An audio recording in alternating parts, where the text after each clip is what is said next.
দর্শক আপনারা দেখতে পাচ্ছেন যে প্রাইভেট ইউনিভার্সিটির ছাত্রছাত্রীরা এসে মধুর ক্যান্টিনে মূলত এই কমিটি কে বাধাগ্রস্ত করছে। তারা বলছে যে আসলে একপাক্ষিক কমিটি ঘোষণা করা হচ্ছে বিধায় তারা মূলত এই মধুর ক্যান্টিনে অবস্থান নিয়েছে প্রাইভেট ইউনিভার্সিটির সকল ছাত্রছাত্রীরা।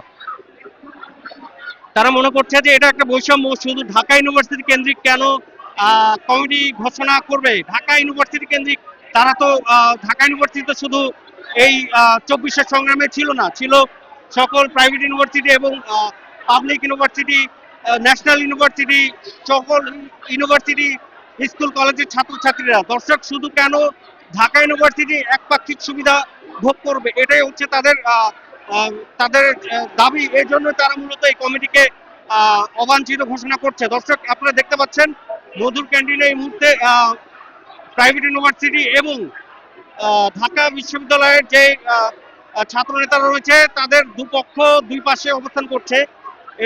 এর আগে আপনারা দেখতে পেয়েছেন যে হাতাহাতির পর্যায়ে পর্যন্ত চলে গেছে। দর্শক একদম উত্তপ্ত অবস্থা বিরাজ করছে এই মধুর ক্যান্টিনে।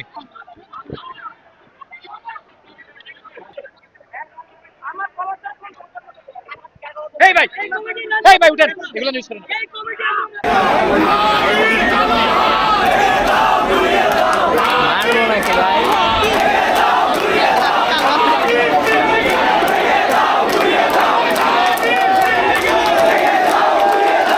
দাবিতে আমাদের বেসরকারি বিশ্ববিদ্যালয়ের ভাই বোনদের গায়ে হাত তোলা হয়েছে। যারা বেসরকারি বিশ্ববিদ্যালয়ের এখনো ঢাবির বাইরে রয়েছেন, যদি ভাই বোনদের প্রতি মায়া দয়া থাকে দাবিতে চলে আসুন। যতক্ষণ পর্যন্ত প্রকাশ্যে ক্ষমা না চাবে আমরা দাবি ত্যাগ করব না।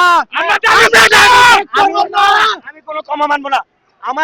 আমার পেটে লাথি মারছে, এর জবাব লাথি দিয়ে হবে। লাথি মারার পরে সরি আমি মেনে নিব না। আমি কখনো sorry I want accept sorry. I want accept sorry. আমার কাউজন আসি নাই। আমরা সুস্থভাবে যে সবাইকে ধাক্কা দিতেছে তার নাম শুভ।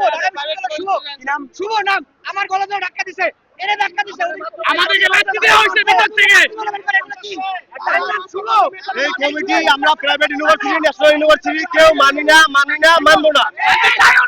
ঢাবির সিন্ডিকেট, ঢাবির সিন্ডিকেট, ঢাবির কালো হাত, ঢাবির কালো হাত, স্বৈরাচারের কমিটি, স্বৈরাচারের কমিটি, অবৈধ কমিটি, অবৈধ কমিটি, স্বৈরাচারের কমিটি।